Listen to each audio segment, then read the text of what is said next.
ನಮ್ಮ ಬಗ್ಗೆ ನಾವು ಬಹಳ ತಿಳ್ಕೊಂಡ್ ಬಿಟ್ರೆ ಅವೆಲ್ಲ ತಲೆಗೆ ಬರ್ತದೆ. ನನಗೆ ಒಂದು ಅಕ್ಕಮಾದೇವಿ ವಚನ ನೆನಪಾಗ್ತದೆ. ಈ ದೇಹ ಅಂದ್ರೆ ಏನು ಅಂತ ಹೇಳ್ತಾಳು, ಮೂತ್ರದ ಮಡಿಕೆ, ಎಲವಿನ ತಡಿಕೆ, ಚರ್ಮದ ಹೊದಿಕೆ. ಇದು ಎಲ್ಲರೊಳಗೂ ಇದೆ.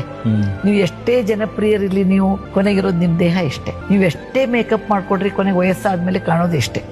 ನಿಮ್ಮ ಹತ್ರ ಬೇಕಾದಷ್ಟು ಹಣ ಇರ್ಲಿ, ಸಂಪತ್ತಿರ್ಲಿ, ನೀವು ಉಣ್ಣೋದು ಒಂದು ಹಿಡಿ ಅಕ್ಕಿ ಅಥವಾ 2 ರೊಟ್ಟಿ, ನಮ್ಮ ಹುಬ್ಬಳ್ಳಿ ಭಾಷೆಯಲ್ಲಿ ಹೇಳ್ಬೇಕಾದ್ರೆ ಅಷ್ಟೇ. ನೀವು ಬೇಕಾದಷ್ಟು ದೊಡ್ಡ ಮಹಲ್ ಕಟ್ಟಿಸ್ಬೋದು, ನೀವು ಮರ್ಕೊಳ್ಳೋದು 6 ಅಡಿ ಬೈ 3 ಅಡಿ ಒಂದು ಹಾಸಿಗೆಯಲ್ಲಿ ಅಷ್ಟೇ. ನಿಸರ್ಗ ನಮಗೆ ಎಷ್ಟೇ ಹೆಚ್ಚು ಕೊಟ್ಟರು ಸಹಿತ ಅದನ್ನ ಅರ್ಗಿಸ್ಕೊಳ್ಳೋ ತಾಕತ್ ಕೊಟ್ಟಿರೋದು ಇಷ್ಟೇ, ಎಲ್ರಿಗೂ ಇಷ್ಟೇ. ಯಾರು ಬಹಳ ಶ್ರೀಮಂತರು ಇದ್ದ ತಕ್ಷಣ ಅವ್ರಿಗೆ ಬಹಳ ತಾಕತ್ತು ಕೊಟ್ಟಿರೋದಿಲ್ಲ. ನಿಸರ್ಗ ಕೊಡುವುದೇ ಇಷ್ಟು. ಅದೇ ತರ ನಿಸರ್ಗ ಕೊಡೋದು 24 ಗಂಟೆ ಮಾತ್ರ ಎಲ್ಲರಿಗೂ. ಯಾರು ಬಹಳ ಶ್ರೀಮಂತರು, ಬಹಳ ಚೆನ್ನಾಗಿದ್ದಾರೆ, ಬಹಳ ಅಚೀವ್ ಮಾಡಿದ್ರೆ 48 ಅವರ್ ಪರ್ ಡೇ ಇರೋದಿಲ್ಲ. ಸೊ ನಮಗೆ ನಿಸರ್ಗ ಒಂದು ಚೌಕಟ್ಟು ಹೇಳ್ಬಿಟ್ಟಿದೆ, ಇಷ್ಟಿರ್ತದೆ. ಅಷ್ಟು ಚೌಕಟ್ಟಿನಲ್ಲಿ ನೀವು ಏನ್ ಬೇಕಾದ್ರೂ ಸಾಧಿಸಬಹುದು.